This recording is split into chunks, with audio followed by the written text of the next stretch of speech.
बांग्लादेश से लगातार हिंदुओं के खिलाफ हिंसा की खबर आ रही है। खबर है कि बड़ी संख्या में हिंदू जान बचाने के लिए बांग्लादेश छोड़कर भारत आना चाहता है। बांग्लादेश में शेख हसीना सरकार के इस्तीफे के बाद पूरे देश में हिंदुओं के घरों, व्यापारिक संस्थानों और मंदिरों पर हमले की खबरें आई हैं।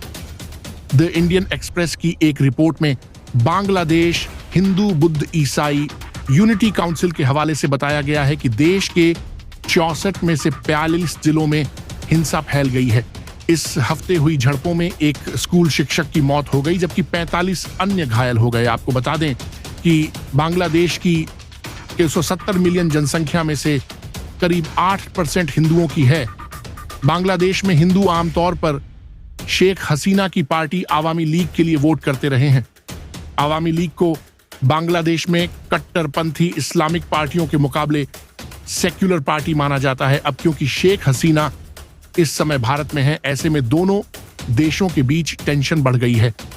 दी इंडियन एक्सप्रेस की रिपोर्ट में बताया गया है कि भारत की सीमा के पास रहने वाले बांग्लादेशी हिंदू बॉर्डर क्रॉस करने के प्रयास कर रहे हैं, लेकिन उन्हें दोनों तरफ से प्रतिरोध का सामना करना पड़ रहा है। उत्तर पश्चिमी बांग्लादेश के ठाकुरगांव जिले के एक लोकल सरकारी अधिकारी मोहम्मद रकीबुल हसन ने बताया कि बुधवार शाम को कुछ घरों पर अटैक और लूट के बाद करीब 700-800 हिंदुओं ने इलाका छोड़कर भागने की कोशिश की। उन्होंने बताया कि लोकल लोगों द्वारा उन्हें सुरक्षा दिए जाने पर ही वे लौटे। उन्होंने बताया कि बॉर्डर गार्ड के सिपाही एरिया में पेट्रोलिंग कर रहे हैं। अब सब कुछ ठीक है और हिंसा की और खबरें नहीं आई हैं। बात अगर आज की करें तो जलपाईगुड़ी जिले से सटी सीमा पर करीब 300 बांग्लादेशी बॉर्डर पॉइंट पर जमा हुए, लेकिन बाद में उन्हें वहां से वापस भेज दिया गया है।